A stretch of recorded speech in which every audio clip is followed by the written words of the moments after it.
mechanical engineering, right? We always think that it is going to be specification of a tool set which help us in a certain way. It provides our creativity, it's develop our productivity, and more or less it saves our time, right? So today we are going to talk about on that perspective. Basically, we are going to think about that how 2024 and its versions, which is related to Autodesk, how they are going to be faster than the previous one. So today we have come with a content like parametric constraints, activity insight, markup import and markup assist, dynamic blocks, which we call as a smart blocks, and block count.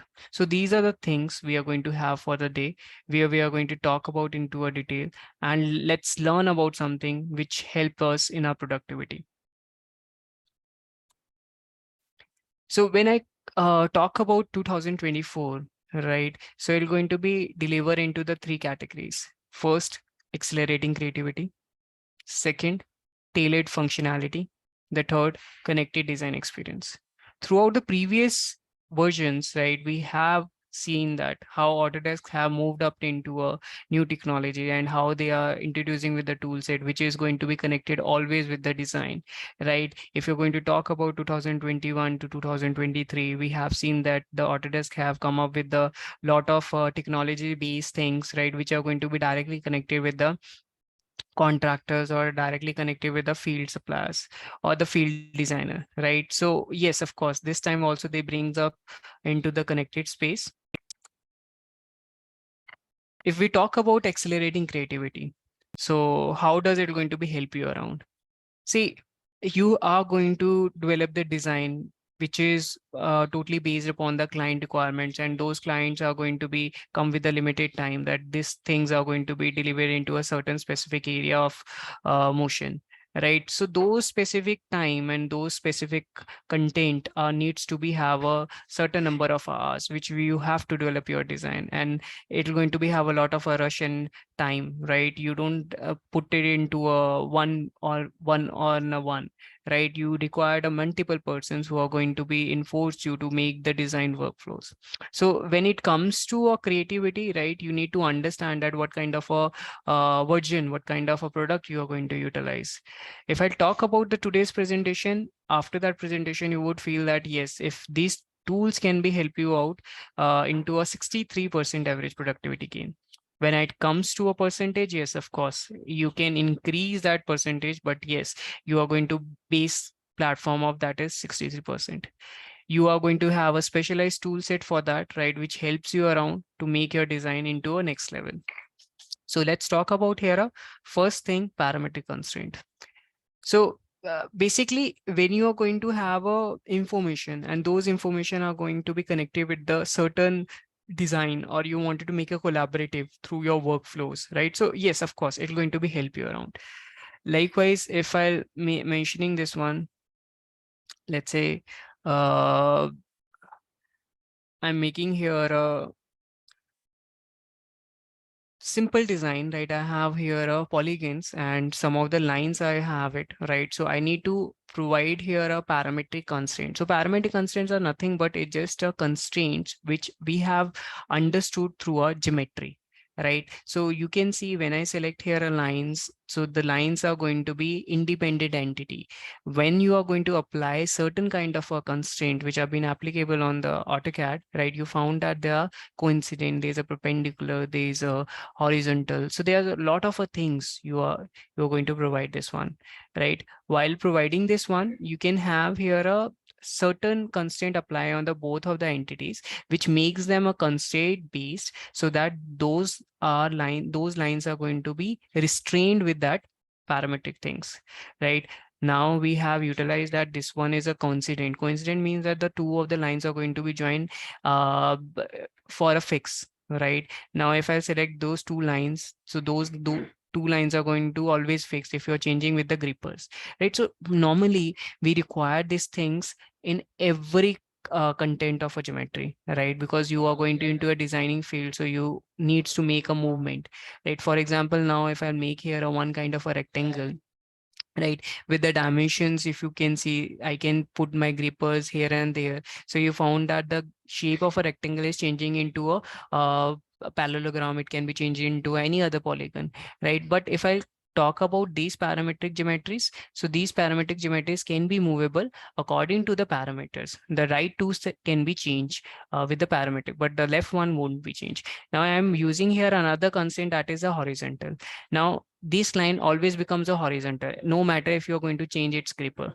Like the moment I'm changing with the line, so it will always turn it into a horizontal. So with the very basic things, right, you are making the line into a horizontal. You don't need ortho sign, you don't need to have a vertical alignment, right? So these are the geometry constraints. So these geometry constraints really help you out when you talk about to changes design continuously.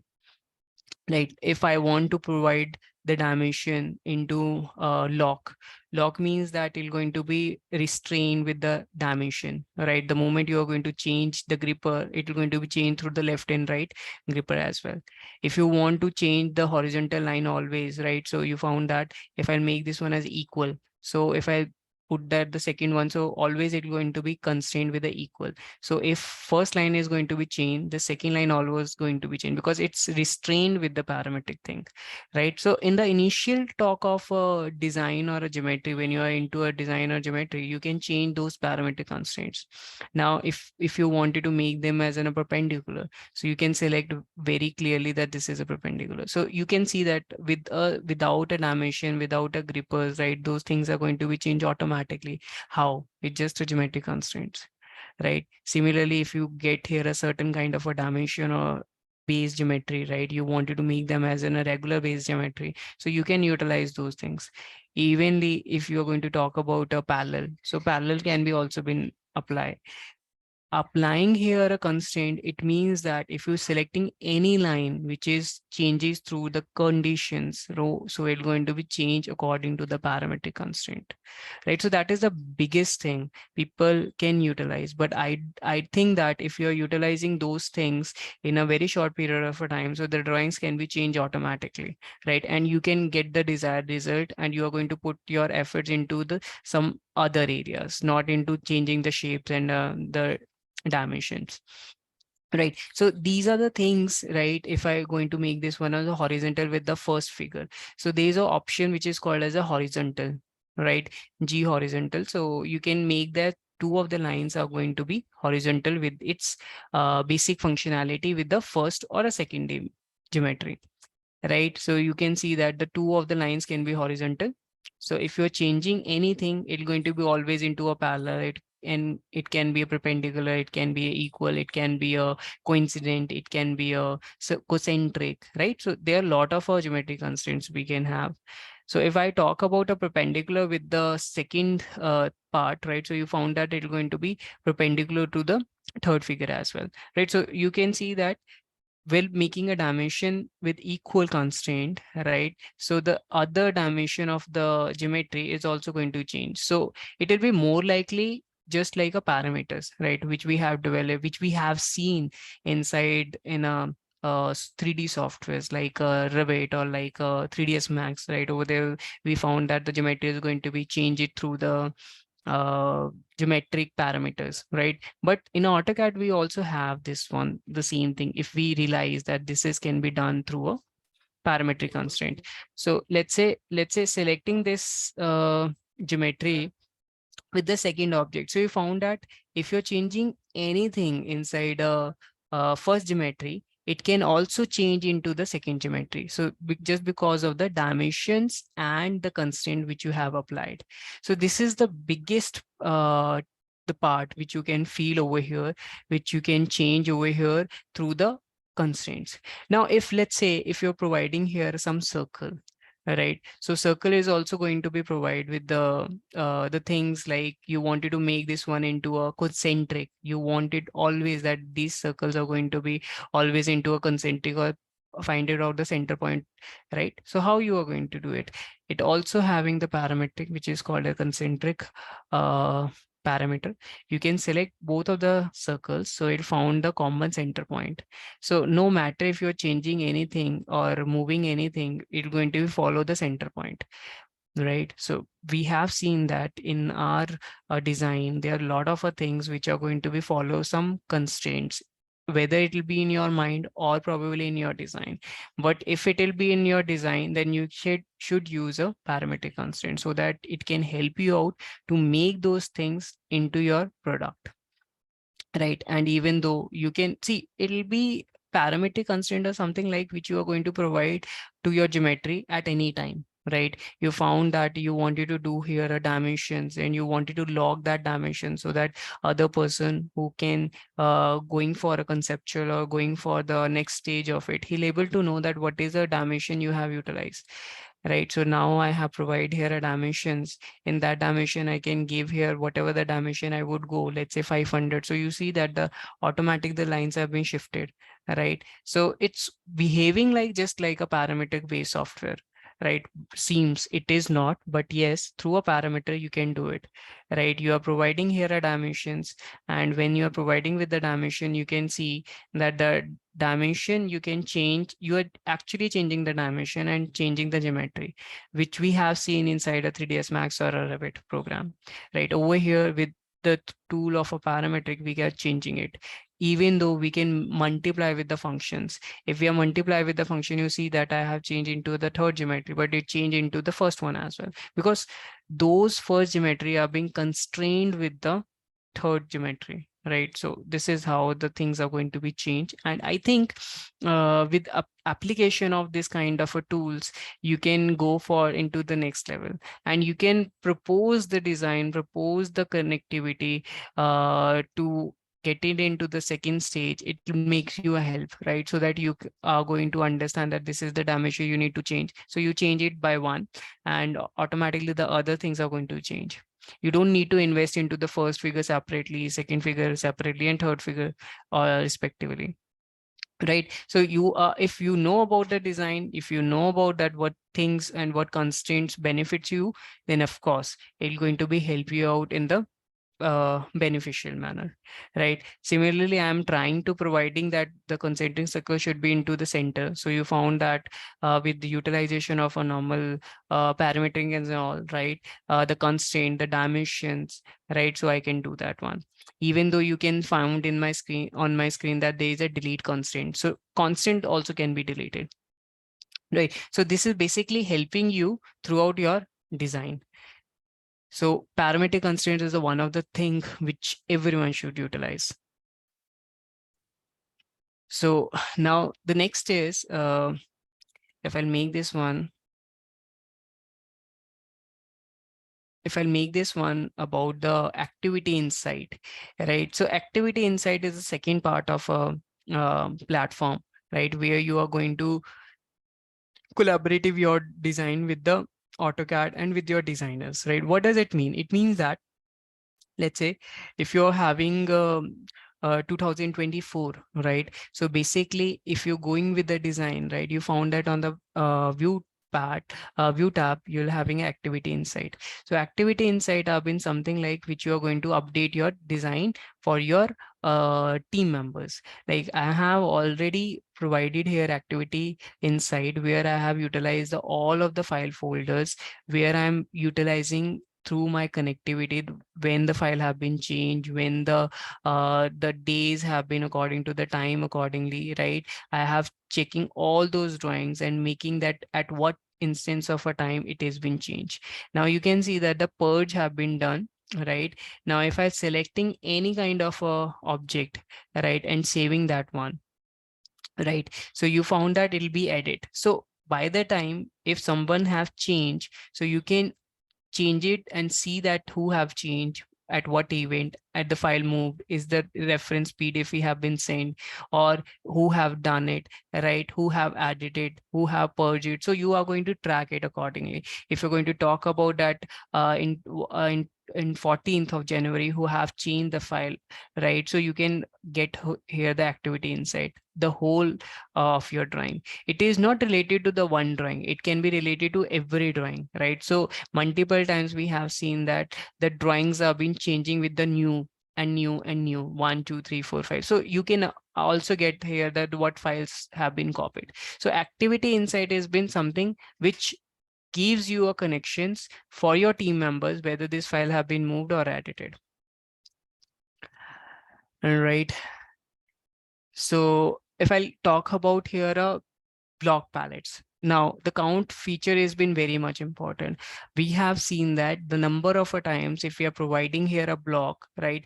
Blocks are going to be get the things very faster, as it is not having any conditions that without making a block, right, we can't do a design, of course. But for helping, for the easiness of our drawing or the workflow, we should utilize the blocks. But there are number of blocks, how you are going to count them, how those things are going to be counted into a the table, right? How those things are going to be numerous part of replacement. So for that, AutoCAD 2024 is going to be help you out and making the blocks reusable. So I'm going to showcase that the same thing.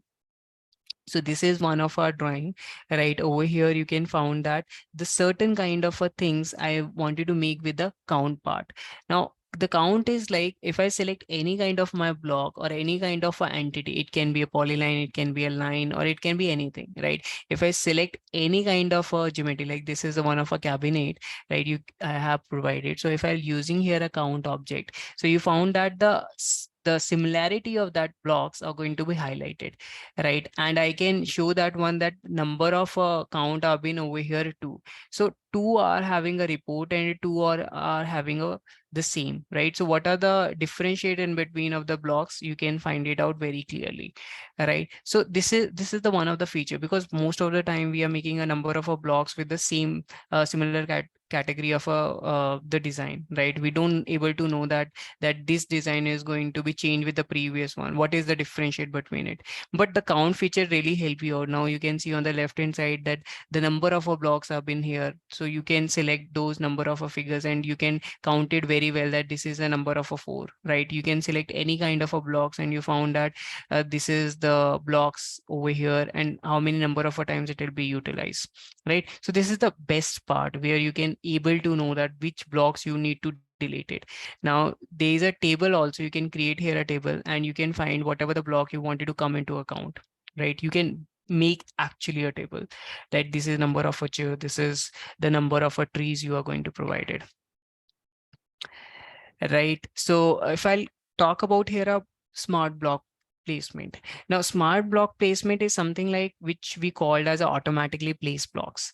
Now, we all always have encountered this thing like when we are making a blocks, right? The blocks are going to be created, moved manually through a pick point, right? But over here, you can find in the GIF file, right? Over here, the when you are placing a block, right, it automatically finding that where is a pick point, because it's going to be understand the one term which is called as a machine learning. So machine is always know that which is the previous point, right, you are providing. So that's why it's going to be highlighting. The same thing we are going to do it on side a AutoCAD. So see this one, this is the one of the feature which help you around for making this. For example, I have the same file and I wanted to do place here a the 3 lines, right? So what I'm going to do is I need to make here a insertion of my blocks. So when I go to insertion of my blocks, you found that this is a block 1. So first I need to put it over here with the first point. Now when I provided here a second, so you found that automatically highlighting that this is the previous point which you have selected. So this is something like which the machine is automatically learning that this is the previous point you have provided. So it'll giving you a reference. You don't need to very focus about that what is where's the pick point or where's the insertion point. So this is the smartness which actually giving by a Autodesk.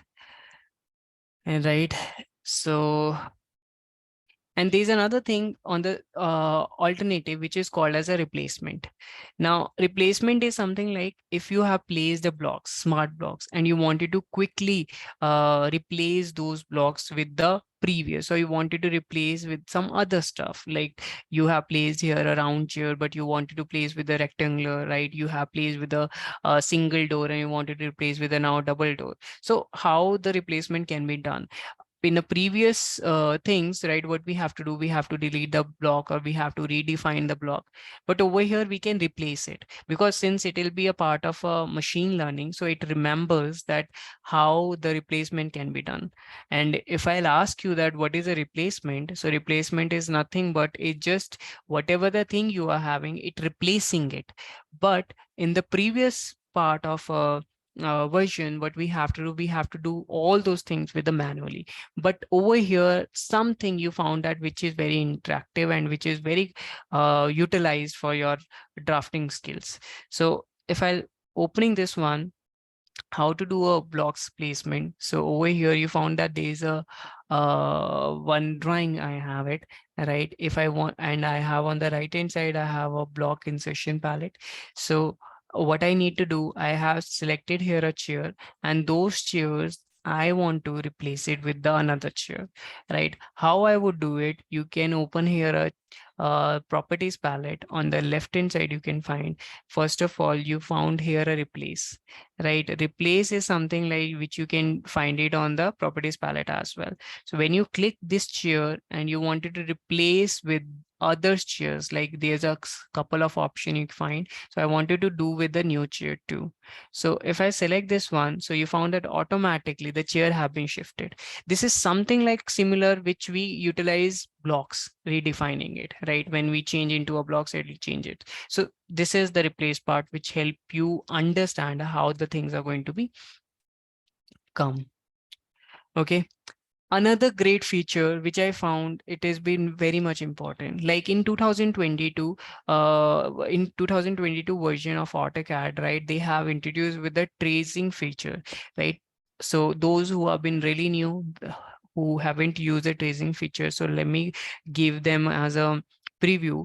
Tracing is something like which it will be utilized for the field designer, right? You prepare your drawings and you send it those drawings with the DWG format, and those field designers are going to open that drawing with the mobile app, right? AutoCAD mobile web versions. So once they open it, they found that on the construction side, right, in the side, actually the wall is shifting, the wall is going to be changed something. So they mark up over there with the revision cloud, and those revision clouds are going to be sent back to the designer desk, and that's how the things are going to be changed, right? So they are not going to mark on the sheet, they are marking on the drawing, right? So that is the connectivity. You can able to understand that the designer send the drawing to a field designer, and both of the person are using the AutoCAD versions, right? The designer is using and sitting inside the office and making the utilization of AutoCAD product.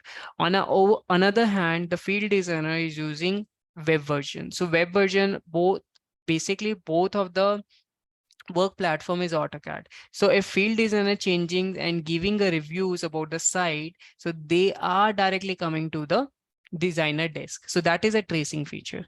What today 2024 have been introduced is something into the next level. Now, what is that next level? So we'll talk about it. So basically, it's been called as an incorporate feedback. So for example, if the field designer have given you the AutoCAD PDF that this is what they have marked up. Now, if I wanted to open that PDF, which I get it from the site designer or a site engineer, right? So you found that he has given a PDF. So PDF directly imported on the CAD, as you have been aware. So he has marked there is something like existing historic building NIC. So it's need to be changed heritage, the first change. The second change is over here that bring conflicts of to architect attention. So over here, I need to change something. So I need to go to update existing text. So when I click over here, right, so I need to make it append, means changing. So I need to mention this one that bring conflicts, right? So there is no space, so I can do it.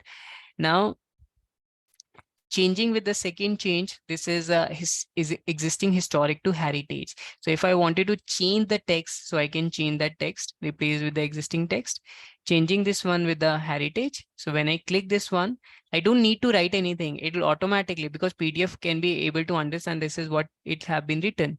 So now over here, I'm pasting this one with the append options. So all those things which I required to be published for my site engineer or for my site designer, so I can do it. Now this is remove. So by the time I don't want it to see here a furniture and all, so I can remove this one. So over here, I can make this one selected object, and these selected objects need to be deleted. So if you're changing anything, it's going to revert it back, right? So this is how you are going to be fade a markup. Now after markup, you are going to talk about the last one. So this is something like which we have known and practicing since we understood about the field of connectivity. Now this is what the happen goes on the site. Like we sent a drawing, somebody's make a markup or somebody's make a revision clouded, we come back with the sheet and do the changes on AutoCAD. But now this is the thing which is going to be done with the digitally. We are sending our drawings, and those drawings are going to be come back to us and making with the tracing option. If the person doesn't get a drawing DWG, he'll getting a PDF. So on the PDF also, he can make those things changes, and that's come back to the designer and they can change it back to the site, right? So this is the connectivity, because a lot of a time we have seen that the drawings of the sheets or the plots are going to be distorted. It's not going to be reached to the designer desk, right? So there are limitations of making utilization of a plot. But if you are doing with a digitally, so yes, they are going to be track records always. Right. So what we are having on a portfolio. So we are having the three things. The first is AutoCAD 2024. The second is AutoCAD LT 2024. The third is AutoCAD Web, right? So AutoCAD 2024 means that you are getting a full version. It includes with the 2D and the specialized tool set plus with the 3D work set.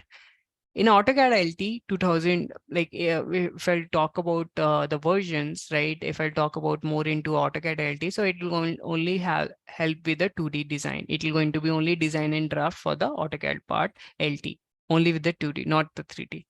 And AutoCAD Web is going to be utilized for those person who are fetching their drawings, who are going for the revision, for the architects, for the designer, for the interior person or a mechanical person who roams into the lot of a sites, who doesn't comes to the office oftenly, right? They are more into the site surveys or a site connection part, so they need to check their drawings, who are going to be traveling job. So for them, AutoCAD Web is really beneficial. Right. So on that note, this was the wrap from my side.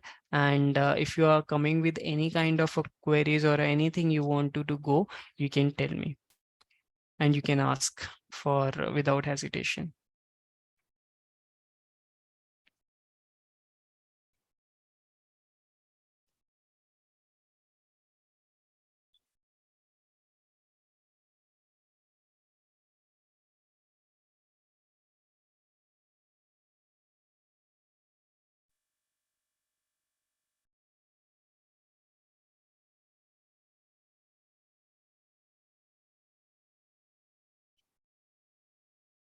Anyone having any doubt?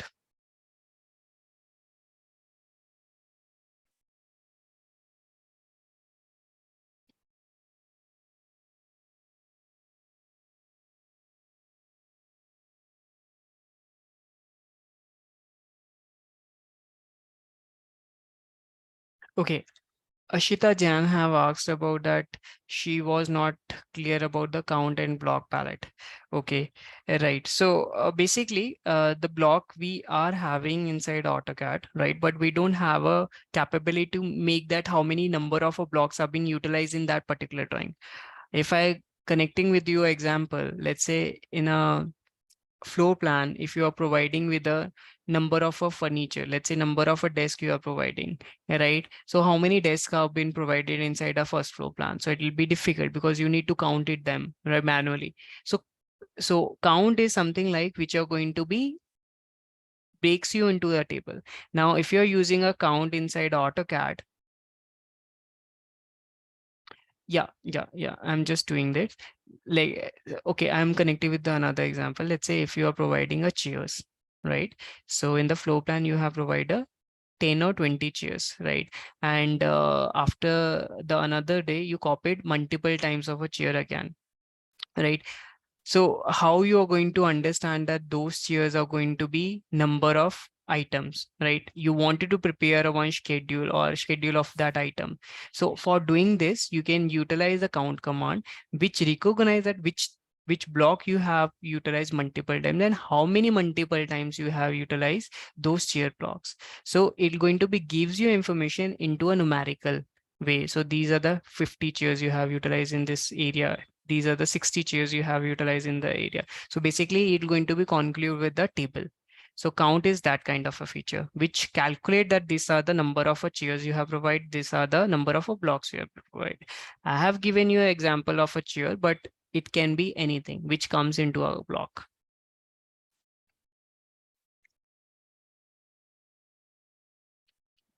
Right?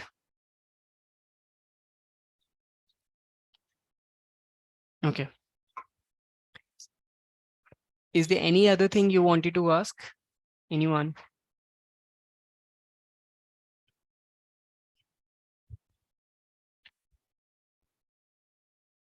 Yes. Okay. So Shweta, we can end.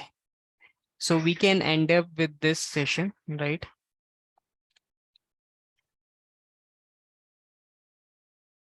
Right. Thank you so much, everyone, that you have joined for the today's session.